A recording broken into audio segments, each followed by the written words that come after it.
सरकारी नौकरी है, रिटायरमेंट के बाद आपको आराम चाहिए, लेकिन पेंशन प्लान कौन सा बेहतर है ये आपको समझ नहीं आ रहा।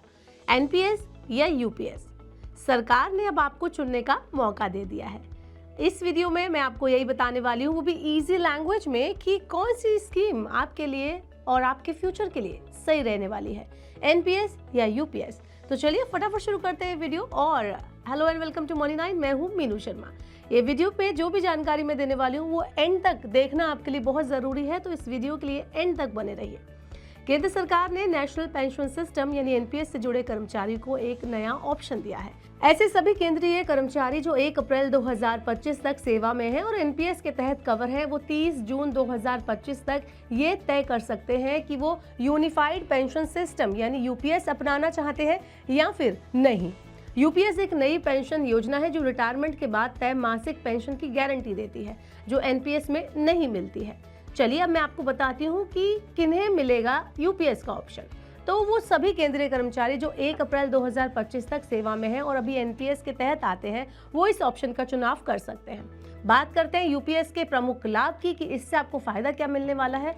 तो निश्चित मासिक पेंशन आपको मिलती है। जैसे रिटायरमेंट में आप पहले के अंतिम 12 महीने की औसत बेसिक सैलरी का 50% पेंशन के तौर पर आप यहाँ पर ले सकते हैं, बशर्ते कर्मचारी ने अपनी 25 साल की सेवा पूरी की हो। दूसरा फायदा है कि न्यूनतम पेंशन आपको मिलती है। अगर कर्मचारी ने कम से कम 10 साल की सेवा भी दी है तो रिटायरमेंट पर हर महीने 10,000 रुपए की न्यूनतम पेंशन सुनिश्चित की जाती है। अगला फायदा है परिवार पेंशन, यानी रिटायरमेंट के बाद कर्मचारी की मृत्यु होने पर पेंशन का 60% हिस्सा उसके जीवन साथी को मिल जाता है। अगला जो फायदा है कि महंगाई से राहत यहाँ पर मिलती है। यूपीएस के तहत मिलने वाली पेंशन भी केंद्र सरकार की तरह महंगाई राहत यानी डीआर पर लागू होती है।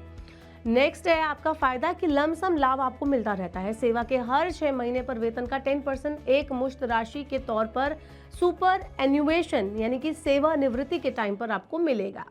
अब बात करते हैं कि कब से लागू होगी यूपीएस। तो ये योजना 1 अप्रैल 2025 से प्रभावी होगी। कर्मचारियों को 30 जून तक यूपीएस को चुनने या ना चुनने का फैसला करना होगा। ये कदम उन कर्मचारियों के लिए बहुत ज़्यादा ज़रूरी हो जाता है जो रिटायरमेंट के बाद अपनी आय को सुरक्षित रखना चाहते हैं, यानी कि वो चाहते हैं कि जो उनकी इनकम है वो बनी रहे। बात करते हैं एनपीएस से यूपीएस में ऑनलाइन आप बदलाव कैसे कर सकते हैं। तो बहुत इजी स्टेप है। अगर आप एनपीएस नेशनल पेंशन सिस्टम से यूपीएस यानी कि यूनिफाइड पेंशन सिस्टम में जाना चाहते हैं, शिफ्ट करना चाहते हैं, तो ये जो प्रोसेस है वो ऑनलाइन भी आप कर सकते हैं। पात्र कर्मचारी खुद ही ये बदलाव कर सकता है ई एनपीएस पोर्टल के जरिए, और आपको उसमें करना क्या है, स्टेप बाय स्टेप प्रोसेस आप फॉलो करेंगे तो आप भी ऐसा कर सकते हैं। ऑनलाइन प्रोसेस की बात करें तो आपको पोर्टल पर जाना है। सबसे पहले आपको enps.nsdl.com पर जाना है। स्क्रीन पर आप देख सकते हैं, आपको वेबसाइट दिख जाएगी, आप इस पर जा सकते हैं और यूनिफाइड पेंशन स्कीम मेन्यू के तहत एनपीएस टू यूपीएस माइग्रेशन का ऑप्शन आपको सिलेक्ट करना है। PRAN और जन्म तिथि दर्ज करनी है। अपने PRAN यानी परमानेंट रिटायरमेंट अकाउंट नंबर और जन्म तिथि को दर्ज करने के बाद आपके पास एक कैप्चा कोड आएगा, वो आपको भरना है। OTP से वेरिफिकेशन करना है। आपके रजिस्टर्ड मोबाइल नंबर पर ईमेल या OTP आएगा, आपको उसको भरना है और आप नेक्स्ट जो आपको ऑप्शन मिलेगा उसमें जाना है। नेक्स्ट एक घोषणा फॉर्म भरना है। आपको ये घोषणा करनी होगी कि आप यूपीएस ऑप्शन को अंतिम और अपरिवर्तनीय रूप से स्वीकार कर रहे हैं। फिर आपको आधार VID से ई साइन करने होंगे। ई साइन के लिए अपना आधार नंबर या वर्चुअल ID यानी VID दर्ज करना होगा। OTP के बाद जो प्रोसेस है वो पूरा हो जाएगा। पुष्टि और डाउनलोड आप कर सकते हैं। इसके बाद उसको एक एक्नॉलेजमेंट नंबर आपको मिलेगा। माइग्रेशन फॉर्म की कॉपी डाउनलोड करने का आपको ऑप्शन मिलेगा। आप वो डाउनलोड करके अपने लैपटॉप में या मोबाइल में रख सकते हैं। ऑफलाइन ऑप्शन भी आप चूज़ कर सकते हैं। ऑफलाइन के लिए अगर आप ऑफलाइन प्रोसेस करना चाहते हैं तो आपको करना ये है कि npscra.nsdl.co.in की आपको वेबसाइट पर जाना है। यहाँ पर आपको फॉर्म A2 को डाउनलोड करना है। उसको आपको फिल करना है मैनुअली और अपने नोडल ऑफिस में जाकर जमा करना है।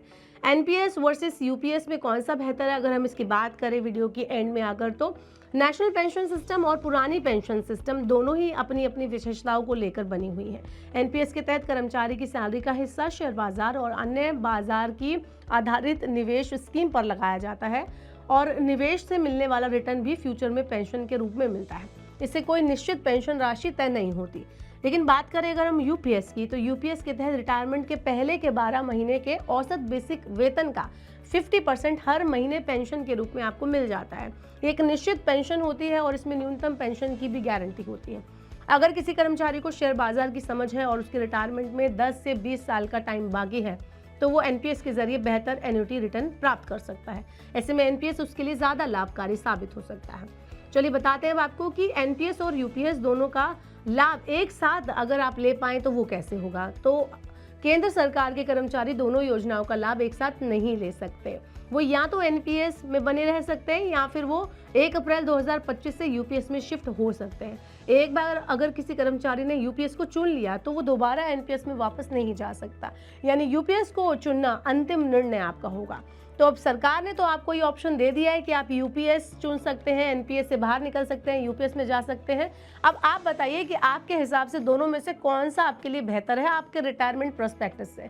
आप हमें कमेंट बॉक्स में बताइए और ऐसे और वीडियोस के लिए देखते रहिए मनी 9 और सब्सक्राइब करें मनी 9 का यूट्यूब चैनल।